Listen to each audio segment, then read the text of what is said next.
నడవట్టి ఏం చేస్తారని చెప్తున్నా నాకు తెచ్చుకోద్దని చెప్పి బయట నాకు చాలా పనులు తిరుగుతుంది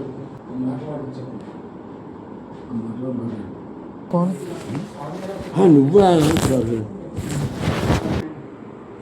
వద్దమ్మా పడదు నాకు అవసరం లేదు అవసరం లేదు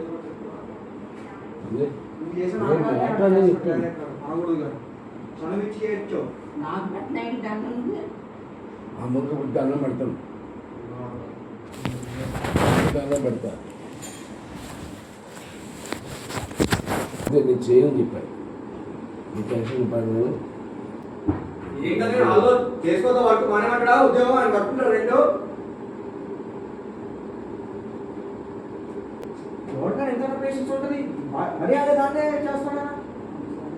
ఎవరు టార్చర్ ఊరికే ఎన్ని రోజులు ఎవడం పడతాడమ్మా ప్రతిరోజుదేనా ప్రతిరోజు కుమార్ పడుకోండి డబ్బులు ఒక్కరా అనుకున్నాడు చేస్తాడు